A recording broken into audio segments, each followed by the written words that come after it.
Welcome to the book of Melachim Aleph, chapter 17, where you meet the greatest of all time, the boss, the one and only Elijah, Eliyahu Navi. It's interesting. The stories of Eliyahu are amazing, but they always come on the backdrop of a wicked king, Achav. So it's important to understand that while Eliyahu is sharp, it's against the backdrop of Achav, who's an absolutely wicked king. So here we are, we're in the kingdom of Israel, and the king is Achav, son of Omri, and he is nasty. And you know who's nastier than him? His wife, Izebel. Izebel is from a family in Lebanon, a king of Tzor, and she hates Eliyahu. Really terrible stuff. So Eliyahu Hatishbi, he's called, as we say in Havdalah, and he's from Gilad. Okay, so just mark that.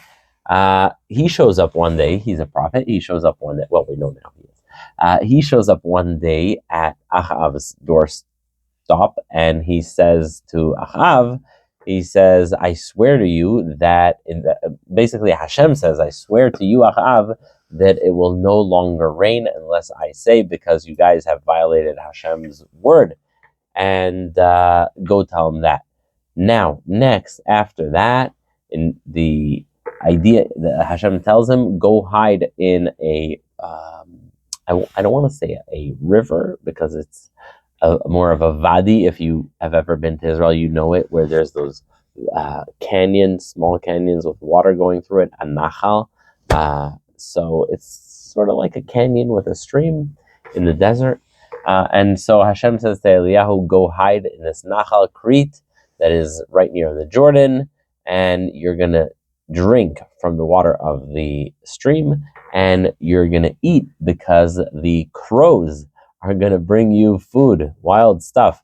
They're crows, the birds are going to bring you every morning bread and meat, and every evening they'll bring you bread and meat.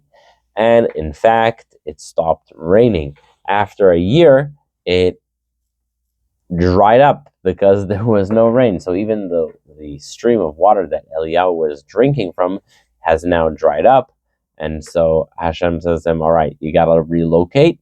And that is when Hashem says to Eliyahu, go north to Lebanon, to Tzidon, and go, I have someone there who's going to support you. I have someone who's going to give you a living. Go to a place called Tzarfat, which is funny because now we say Tzarfat, we mean France. But in the Tanakh, when it's at Tzarfat, it's a place in Lebanon. And Eliyahu is told, go to Lebanon. There's a widow there, a woman who is going to support you. He comes to the entrance to the city in Tzarfat, and he sees a widow gathering some wood for the firewood. And he says to her, please give me some water and in a cup and let me drink. And she goes, and as she's going, Eliyahu tells her also, please give me some bread. I guess he's hungry, he didn't eat in a while. And the woman, with all of her sympathy and desire to do good and kindness, she's like, I swear to you in the name of Hashem, all I have is one spoonful of flour and some oil in the jar, and I'm now gathering some wood, and I'm going to make it for my son and myself, and we're going to die from hunger after that, because that's all we have. We don't have any more. Eliyahu says, look, believe in me, I'm going to help you. He says, don't worry, don't be afraid. Do exactly as you said, but just make for me a small cookie cake with whatever you have. Make it for me, and then for you and your son, you'll have afterwards. And why? Because I'm about to do a miracle in the name of Hashem, who has promised that the jar of flour will not stop pouring out flour, and the jar of oil will not miss any oil until the day it starts raining. Remember, there's drought, there's no rain. And so Hashem says to him, Eliyahu says to her in the name of Hashem, until it rains again and until there's food again, that jar that you have that is filled with oil will not stop pouring out oil, and that jar that you have with flour will not stop providing flour. It's a miracle, and in fact, that's what happens. Basically, the miracle is that the woman and Eliyahu and her whole family are supported by the same jar of oil and the same jar of flour. They just, whenever they need, they pour. amazing concept. I wonder if I would want something like that, because you're eating the same thing every day. But basically, the same jar provides again and again and again and again.